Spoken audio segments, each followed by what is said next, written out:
മലയാളം ക്ലാസ്സിലേക്ക് സ്വാഗതം. അടിസ്ഥാന പാഠാവലിയിലെ രണ്ടാമത്തെ യൂണിറ്റിലെ ലാസ്റ്റ് പാഠഭാഗമായ ഗുരുപ്രസാദമാണ് നമുക്കിന്ന് പഠിക്കാനുള്ളത്. കഥകളിയെ ജീവിതത്തെ കഥകളിയുമാക്കി മാറ്റിയ കലാകാരനാണ് കലാമണ്ഡലം കൃഷ്ണൻ നായർ. അദ്ദേഹത്തിൻ്റെ ആത്മകഥയായ എൻ്റെ ജീവിതം അരങ്ങിലും അണിയറയിലും എന്ന ഗ്രന്ഥത്തിൽ നിന്നെടുത്ത ഒരു ഭാഗമാണ് ഗുരുപ്രസാദം. നമുക്കാദ്യം കലാമണ്ഡലം കൃഷ്ണൻ നായരെക്കുറിച്ച് കുറച്ച് കാര്യങ്ങൾ മനസ്സിലാക്കാം. അദ്ദേഹം 1914 മാർച്ച് 27 കണ്ണൂർ ജില്ലയിലെ ചിറക്കലാണ് ജനിച്ചത്. കണ്ണൂരിലുള്ള വാരാണക്കോട്ടു മനയിൽ ഗുരു ചന്തുപണിക്കരുടെ ശിഷ്യനായിട്ട് കഥകളി അഭ്യസിച്ചു. പിന്നീട് കലാമണ്ഡലത്തിൽ കഥകളി അഭ്യസിച്ചു. ഭാവാഭിനയത്തിൽ അസൂയാവഹമായ പ്രകടനം കാഴ്ചവെച്ച അതുല്യനായ നടനാണ് കലാമണ്ഡലം കൃഷ്ണൻ നായർ. ആദ്യകാലത്ത് സ്ത്രീ വേഷങ്ങളിൽ മാത്രം പ്രസിദ്ധനായിരുന്നു. പിന്നീട് എല്ലാവിധ വേഷങ്ങളും മികവുറ്റതാക്കി. ഇന്ത്യക്കകത്തും പുറത്തും നൂറുകണക്കിന് വേദികളിൽ ഇദ്ദേഹം കഥകളി അവതരിപ്പിച്ചിട്ടുണ്ട്. നളചരിതം ആട്ടപ്രകാരം, കോട്ടയം കൃതികളുടെ ആട്ടപ്രകാരം, എൻ്റെ ജീവിതം അരങ്ങിലും അണിയറയിലും എന്നീ കൃതികൾ രചിച്ചിട്ടുണ്ട്. കേരള സംഗീത നാടക അക്കാദമി അവാർഡുകളും ഫെലോഷിപ്പുകളും ലഭിച്ചിട്ടുണ്ട്. പത്മശ്രീ ബഹുമതിക്ക് ഇദ്ദേഹം അർഹനായി. 1990 ആഗസ്റ്റ് 15 കലാമണ്ഡലം കൃഷ്ണൻ നായർ നിര്യാതനായത്. നമ്മൾ ആദ്യം പറഞ്ഞതുപോലെ കലാമണ്ഡലം കൃഷ്ണൻ നായരുടെ ആത്മകഥയിലെ ഒരു ഭാഗമാണ് നമുക്ക് പഠിക്കാനുള്ള ഗുരുപ്രസാദം. ഇനി പാഠഭാഗം നോക്കൂ. വീട്ടിൽ വന്ന് ഉദ്ദേശം 2 മാസം കഴിഞ്ഞപ്പോൾ വാരണക്കോട്ടേക്ക് മഹാകവി വള്ളത്തോളിൻ്റെ എഴുത്തു വന്നു. കലാമണ്ഡലം ഉടനെ തുടങ്ങുകയാണെന്നും കൃഷ്ണനെ അങ്ങോട്ട് ഉടനെ അയക്കണമെന്നും അവിടെ എത്തിയാൽ എല്ലാ സൗകര്യങ്ങളും ചെയ്തു കൊടുക്കാമെന്നുമായിരുന്നു കത്തിൻ്റെ ഉള്ളടക്കം. ഇക്കാര്യം എഴുന്നള്ളിയിടത്തുനിന്നു തന്നെ എന്നോട് പറഞ്ഞു. ഞാൻ എന്നാണ് പോകാൻ ഉദ്ദേശിക്കുന്നത് എന്നും അദ്ദേഹം ചോദിച്ചു. ദാരിദ്ര്യവും കഷ്ടപ്പാടുമുള്ള ഒരു കുടുംബത്തിലാണ് കലാമണ്ഡലം കൃഷ്ണൻ നായർ ജനിച്ചത്. വാരണങ്കോട്ട് എന്ന് പറഞ്ഞ മലബാറിലെ പ്രശസ്തമായ ഒരു ബ്രാഹ്മണ കുടുംബത്തിൽ ചന്തുപണിക്കർ എന്ന ഗുരുവിൻ്റെ കീഴിൽ കഥകളി അഭ്യസിക്കുകയായിരുന്നു അദ്ദേഹം.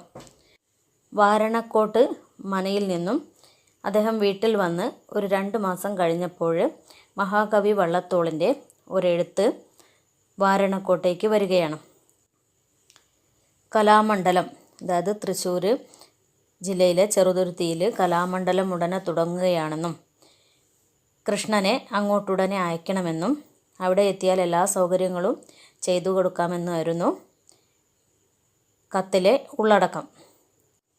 നിങ്ങൾക്കറിയാം, കേരള കലാമണ്ഡലം സ്ഥാപിച്ചത് വള്ളത്തോൾ നാരായണ മേനോനാണ് അല്ലേ. അദ്ദേഹം കലാമണ്ഡലം തുടങ്ങുന്ന സമയത്താണ് കൃഷ്ണൻ നായരെ വള്ളത്തോൾ അങ്ങോട്ട് ക്ഷണിച്ചത്.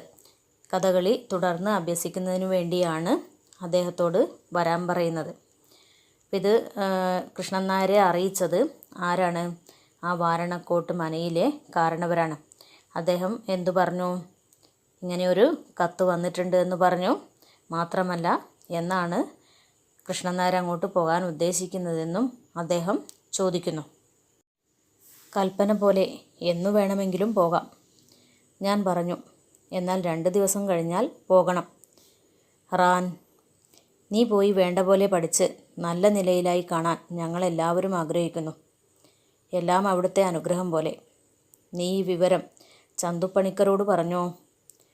അന്ന് ചിറക്കൽ കടലാടി വെച്ച് വള്ളത്തോൾ എന്നോട് കലാമണ്ഡലത്തിൽ പഠിക്കാൻ ചെല്ലാൻ പറഞ്ഞ കാര്യം അന്ന് തന്നെ ഗുരുനാഥനോട് പറഞ്ഞിരുന്നു.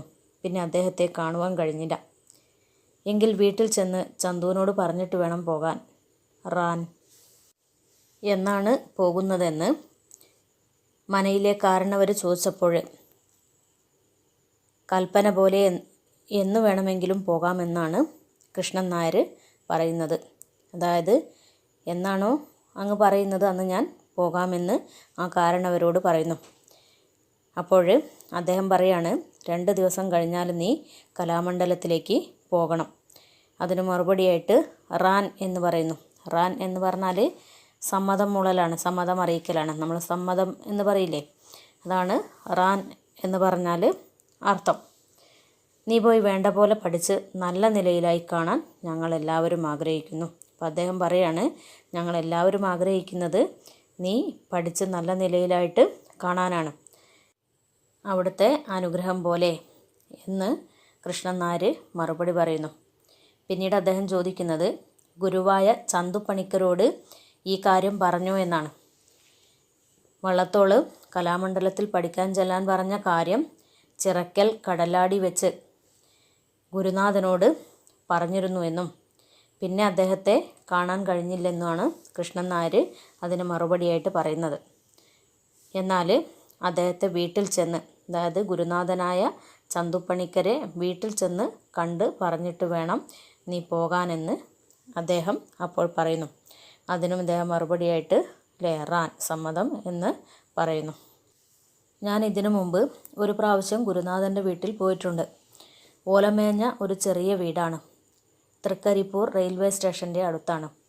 സ്റ്റേഷൻ കഴിഞ്ഞുള്ള മൈതാനത്തിൻ്റെ ഒരു വശത്താണ് വീട്. ഇത്രയും വിവരങ്ങളെ എനിക്ക് ഓർമ്മയുണ്ടായിരുന്നുള്ളൂ. പിറ്റേ ദിവസം ഗുരുനാഥനെ കാണാൻ പോവുകയാണെന്ന് അമ്മയോട് പറഞ്ഞു. പിറ്റേന്ന് രാവിലെ ഞാൻ യാത്രയായി. തൃക്കരിപ്പൂർ സ്റ്റേഷനിലേക്ക് തീവണ്ടിയിൽ പോയി. മൈതാനത്തിലിറങ്ങി പലരോടും അന്വേഷിച്ച് വീട് കണ്ടുപിടിച്ചു. വീട്ടിലേക്ക് കടന്നു ചെല്ലുന്ന വഴിക്ക് ആദ്യം ഒരു ചായക്കടയാണ് കണ്ടത്. വീട്ടിൽ ചെന്നപ്പോൾ ഗുരുനാഥൻ്റെ ഭാര്യ അവിടെ ഉണ്ടായിരുന്നു. ഗുരുനാഥൻ അവിടെ ഉണ്ടോ എന്ന് ചോദിച്ചു. നീ എവിടുന്നാ വരണേ, അവർ ചോദിച്ചു. കൃഷ്ണൻ നായർ ഒരു പ്രാവശ്യം ചന്തുപണിക്കർ എന്ന ഗുരുനാഥൻ്റെ വീട്ടിൽ പോയിട്ടുണ്ട്. അദ്ദേഹത്തിൻ്റെ വീട് ഒരു ചെറിയ ഓലമേഞ്ഞ വീടാണ്. തൃക്കരിപ്പൂർ റെയിൽവേ സ്റ്റേഷൻ്റെ അടുത്താണ്. സ്റ്റേഷൻ കഴിഞ്ഞിട്ട് ഒരു മൈതാനമുണ്ട്. ഈ മൈതാനത്തിൻ്റെ ഒരു വശത്താണ് വീട്. ഇത്രയും വിവരങ്ങളെ ഇപ്പോൾ കൃഷ്ണൻ നായർക്ക് ഓർമ്മയുള്ളൂ. എന്തായാലും ഗുരുനാഥനെ കാണാൻ വേണ്ടി അദ്ദേഹം പുറപ്പെടുന്നു. അമ്മയോട് പറയുന്നു. പിറ്റേ ദിവസം രാവിലെ അദ്ദേഹം യാത്രയായി. തൃക്കരിപ്പൂർ സ്റ്റേഷനിലേക്ക് തീവണ്ടിയിലാണ് പോയത്. അവിടെ മൈതാനത്തിൽ ഇറങ്ങിയിട്ട് ചന്തുപണിക്കരെ കുറിച്ച് ഒരുപാട് പേരോട് അന്വേഷിച്ചു. അങ്ങനെ അവസാനം വീട് കണ്ടുപിടിച്ചു. വീട്ടിലേക്ക് ചെന്ന സമയത്ത് ചെല്ലുന്ന വഴിക്ക് ആദ്യം ഒരു ചായക്കടയാണ് കണ്ടത്. പിന്നീട് വീട്ടിൽ ചെന്ന് അന്വേഷിച്ചപ്പോൾ ഗുരുനാഥൻ്റെ ഭാര്യയാണ് അവിടെ ഉണ്ടായിരുന്നത്. ഗുരുനാഥൻ അവിടെ ഉണ്ടോ എന്ന് ചോദിക്കുമ്പോൾ നീ എവിടുന്നാണ് വരുന്നതെന്ന് അവർ ചോദിക്കുന്നു. തുടർന്ന് കൃഷ്ണൻ നായർ എവിടുന്നാണ് വരുന്നതെന്നും അദ്ദേഹം എന്തിനാണ് വന്നതെന്നും പറയുന്നു. അത് നമുക്ക് അടുത്ത ക്ലാസ്സിൽ പറയാം.